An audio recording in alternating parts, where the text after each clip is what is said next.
Hello guys, good evening. So basically हम start करने जा रहे हैं लीड कोड का प्रॉब्लम नंबर 1, जो कि टू सम है। सो मैं एक बात बताना चाह रहा हूँ, जो भी न्यू लर्नर है और जो अभी कोडिंग स्टार्ट किया है उसको बेसिकली क्या है कि फर्स्ट उसका कोडिंग फंडामेंटल अच्छा होना चाहिए और उसके बेसिक्स क्लियर होने चाहिए।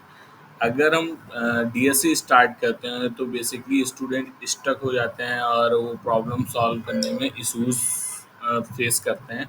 अगर हम प्रॉब्लम सॉल्व करने जाते हैं, मैं स्टक हूँ, अगर आप को लर्नर हैं, सो क्या होगा, आपको प्रॉब्लम होगी। जब स्टार्टिंग में आप प्रॉब्लम सॉल्व करेंगे तो आपको इश्यूज आएंगे, जेन्युइन सी बात है, मेरे को भी आए थे, आपको भी आएंगे। जब हम प्रॉब्लम सॉल्व करते हैं तो क्या होता है कि हमारा थिंकिंग पावर बढ़ता है। ये बेसिकली हमको एक तरीके से हेल्प करता है purpose of logic building and understanding of the coding concept. So ये बेसिकली हर चीज़ के लिए इफ़ेक्टिव होता है। और डीएसए को बेसिकली हम लोग इंडस्ट्री में उतना यूज़ नहीं करते हैं, यूज़ करते हैं, बट बेसिकली जब हम कॉलेज में होते हैं तो ये केवल एक तरीके से हमारे माइंड को सॉल्व करता है एंड कोडिंग लॉजिक्स और problem thinking and thinking process को अच्छा करता है। जिससे कि क्या होता है कि हम किसी भी लैंग्वेज पे स्विच करेंगे तो हम ईजिली ग्रो कर जाएंगे, क्योंकि हमको सारे कॉन्सेप्ट पता होंगे। सो कोई नहीं। सो मैं स्टार्ट करने जा रहा हूँ problem of two sum. Basically इस प्रॉब्लम में क्या है कि इसमें एक इंटीजर एरे दिया है और हमारा टारगेट जो है वो 9 है। सो हमको क्या करना है, जो हमारी टारगेट वैल्यू का जहाँ पे जो हमारा टारगेट वैल्यू 9 है, हम एरे को ट्रेवर्स करेंगे और चेक करेंगे कौन सी इंडेक्स के वैल्यू ऐड करने पे हमारा टारगेट फाइंड आउट हो जा रहा है। जैसे कि हम क्या कर रहे हैं, इंडेक्स ऑफ 0 और इंडेक्स ऑफ 1 को ऐड करने पे हमारा टारगेट फाइंड आउट हो जा रहा है, और उसकी इंडेक्स की वैल्यू हम एक एरे या एरे लिस्ट में अपेंड करा के रिटर्न कर दे रहे हैं। यही बेसिकली हमको इस प्रॉब्लम में करना है। चलिए कोई नहीं, मैं आपको समझाता हूँ एक बेसिक एरे बना के। जैसे कि ये हमारी एक एरे है। ओके। सो इस एरे में क्या करेंगे हम लोग कि जैसे हम प्रॉब्लम सॉल्व करने जाएंगे, जस्ट लाइक कोई नहीं, मैं यहाँ पे सॉल्व करता हूँ, वो थोड़ा सा कम अच्छा लग रहा है मेरे को। जैसे नहीं, वही बेटर है, वही बेटर है। जैसे क्या है कि हम लोग यहाँ पे एक एरे क्रिएट कर रहे हैं। ओके।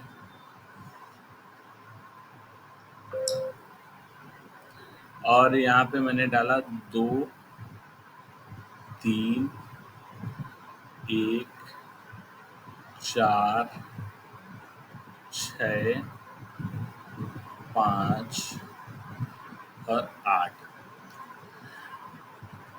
और टारगेट वैल्यू जो है मेरी, वो टी बराबर 10 है। सो हम लोग क्या करेंगे, जब हम प्रॉब्लम को सॉल्व करते हैं तो हम सोचते हैं कि हम सॉल्यूशन कैसे बनाएं। जितना ईजीएस्ट सॉल्यूशन हम बना लेंगे और जितना अच्छा बना लेंगे उतना बेटर होगा। प्रॉब्लम सॉल्व कर जब हम को लर्नर होते हैं तो स्टार्टिंग में हमको फोकस करने की जो ज़रूरत होती है, वो हमको सॉल्यूशन फाइंड करने की ज़रूरत होती है कि हम कौन सा सॉल्यूशन निकालें। या वो ब्रूट फोर्स होगा, चलेगा, बट सॉल्यूशन निकालना हमारा टारगेट होता है। देन उसके बाद हम ऑप्टिमाइज सॉल्यूशन पे जाते हैं। जैसे कि अगर मान लो ये मेरी प्रॉब्लम दी है, तो हमको फर्स्ट थिंक करना है कि how to solve that problem. Because जब हम अगर ये प्रॉब्लम सॉल्व कर लेंगे, इसके बाद ही ना ऑप्टिमाइज करने का सोचेंगे। तो फर्स्ट फोकस इतना होना चाहिए कि मेरे को प्रॉब्लम कैसे सॉल्व करना है, और फिर उसके बाद मैं कैसे इसको ऑप्टिमाइज कर सकता हूँ। कोई नहीं, मैं बताता हूँ इसमें क्या है कि कोई नहीं, हो जाएगा। जब हम लोग एक छोटी प्रॉब्लम सॉल्व करते हैं तभी हम बड़ी प्रॉब्लम को सॉल्व कर पाते हैं। जैसे हम इस प्रॉब्लम को सॉल्व करने जा रहे हैं कि हमारी टारगेट वैल्यू टी बराबर 10 दिया है, और हम एरे को ट्रेवर्स करना स्टार्ट करेंगे। अब हमको ये सोचना है कि इस एरे में किस इंडेक्स की वैल्यूज़ को हम ऐड करेंगे तो हमारा टारगेट वैल्यू मैच हो जाएगा। अगर हम यहाँ से ट्रेवर्स करना स्टार्ट करेंगे, मान लो मैंने एक इंडेक्स 2 चुना एंड 3। 2 और 3 को ऐड करेंगे तो हमारा क्या सम आएगा, 5। अगर हम 2 और 1 को चुनेंगे तो हमारा क्या सम आएगा, 3। अगर 2 और 4 को हम चेक करेंगे तो हमारा क्या सम आएगा, 6। अगर 2 और 6 को ऐड करेंगे तो हमारा क्या टारगेट आएगा, 8। अगर 2 एंड 5 को ऐड करेंगे तो हमारा टारगेट कितना आएगा, 7। 2 और 8 को ऐड करेंगे तो हमारा टारगेट कितना आएगा, 10। सो बेसिकली देखो, अब मैंने यहाँ पे ब्रूट फोर्स अप्रोच लगाई, इसमें क्या होगा कि एक लूप हमारा यहाँ पे रुकेगा और उसके बाद एक लूप हमारा पूरी इंडेक्स की एरे को पूरे एरे के इंडेक्स को ट्रेवर्स करेगा। वो यहाँ से ट्रेवर्स करना स्टार्ट करेगा, फिर इसको इस पे जाएगा, फिर इस इंडेक्स पे जाएगा, फिर इस इंडेक्स पे जाएगा, फिर इस इंडेक्स पे जाके और वो जहाँ पे उसको सोल्यूशन मिल जाएगा, टारगेट वैल्यू 10 मिल जाएगी। जैसे 2 एंड 8 को ऐड करने पे टारगेट वैल्यू 10 मिल गई, उसको इंडेक्स पता चल गई कि जीरो इंडेक्स और 0 1 2 3 4 5 6 इंडेक्स की वैल्यूज को ऐड करने पे हमारा जो टारगेट वैल्यू है वो हम लोग फाइंड आउट कर पा रहे हैं। जैसे कि हमारा टारगेट वैल्यू जो हमारा रिजल्ट होगा आउटपुट, वो हमारा ये होगा। सो हम इसको एक एरे लिस्ट और वेक्टर में डाल के इसको रिटर्न करा सकते हैं। तो बेसिकली थिंकिंग ये है कि हमको प्रॉब्लम का सोल्यूशन कैसे बनाना है, फर्स्ट हमको केवल यही सोचना है। एक बार अगर हम लोग प्रॉब्लम का सोल्यूशन बना लेंगे देन हम उसको ऑप्टिमाइज कर सकते हैं। चलिए हम लोग कोड की ओर बढ़ते हैं।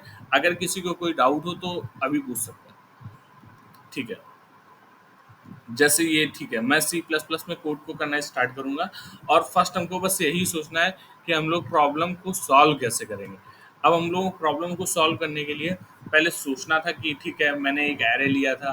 अब क्या है, मैं यहाँ पे अगर एरे को ट्रेवर्स कर रहा हूँ, टारगेट वैल्यू को मैच करने के बाद उसकी इंडेक्स को रिटर्न कर रहा हूँ, सो हमको एक वेक्टर का नीड पड़ेगा जिसमें हम क्या करेंगे, इंडेक्स को स्टोर कराएंगे। तो सबसे पहले हम क्या करेंगे, एक वेक्टर बनाते हैं।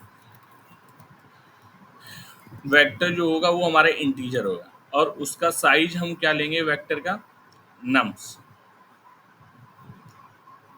या फिर ना भी लेंगे तो चलेगा, नम्स हो, ठीक है। अब क्या किया मैंने, उसका क्या किया मैंने, एक वेक्टर बना लिया। अगर हाँ, अगर मुझे वेक्टर नहीं बनाना तो भी चलेगा, क्योंकि एक्स्ट्रा स्पेस क्यों ही लेना। तो हम लोग एक फॉर लूप स्टार्ट करेंगे, integer i is equal to zero से लेके जो हमारा साइज ऑफ एरे होगा उस तक चलेंगे। जैसे हमारा नम्स डॉट साइज और आई प्लस प्लस, देन क्या करेंगे, अब हम लोग एक इंडेक्स, जैसे हम एरे को ट्रेवर्स करेंगे तो क्या होगा कि पहले हम इंडेक्स 2 पे रुकेंगे। अब हमारा जो इंटरनल लूप होगा वो हमारा पूरी एरे को बार बार ट्रेवर्स करेगा। तो integer j is equal to, हाँ, so integer j is equal to i plus one से चलाएंगे, क्योंकि यहाँ पे अगर हमारा पहला लूप यहाँ पे स्टार्ट, तो हम इसको चेक करेंगे ना, इसको और इसको ऐड करेंगे तभी ना हमको टारगेट वैल्यू मिलेगा। तो हम जे बराबर आई प्लस वन से हम जो अपना लूप चलाएंगे वो नम्स डॉट साइज तक चलाएंगे और जे को प्लस प्लस करेंगे। अब हमको क्या चेक करना है कि इफ एक कंडीशन लगाएंगे कि जिस इंडेक्स पे, जैसे कि यहाँ पे अभी हम 2 पे हैं और फिर इसके बाद ये वाला लूप जो हमारा इंडेक्स का वैल्यू देगा वो हमारा इस वाली इंडेक्स का वैल्यू देगा। तो क्या करेंगे, हम उस वाली वैल्यू को और इस वाली वैल्यू को ऐड करके देखेंगे। तो nums nums of i plus nums of j, sorry guys, nums of i and nums of j को ऐड करके चेक करेंगे क्या हमारी टारगेट वैल्यू के बराबर है। अगर ये बराबर होगा तो हम इसको एक एरे, इसको हम एज अ एरे प्रिटेंड करते हैं, इसको हम रिटर्न कर देंगे, इंडेक्स को रिटर्न कर देंगे आई एंड जे, क्योंकि जिस इंडेक्स पे हमको मिल जाएगा, जैसे हमारी टारगेट वैल्यू फेच हो जाएगी वहीं पे हम इसको रिटर्न आई कामा जे कर देंगे। अदरवाइज हमको क्या करना है, अगर हमको टारगेट वैल्यू नहीं मिलती है तो इसमें क्या करना है हमको, टारगेट वैल्यू नहीं मिलती है वैसे, you can return any answer in order, ठीक है, यू कैन अज्यूम दैट, वैसे यहाँ कुछ दिया नहीं है बट हम लोग यहाँ पे रिटर्न कराते हैं एम्प्टी, एम्प्टी है। Okay, now now I am going to run this.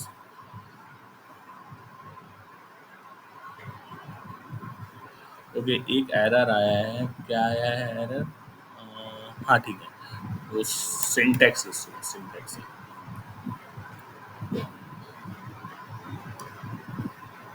जैसा कि आप लोग देख पा रहे हैं कि मेरे टेस्ट केसेस चल गए हैं जो कि हमें करेक्ट वैल्यूज दे रहे हैं। अब हमको क्या करना है, अगर हमको किसी टेस्ट केस को खुद से रन करना है, मान लो मैंने यहाँ पे एक 8 दे दिया और यहाँ पे जो टारगेट वैल्यू 10 दे दी। अब हम ये भी चेक कर सकते हैं क्या मेरे टेस्ट केसेस चल रहे हैं इजली, अगर चल रहे हैं तो गुड।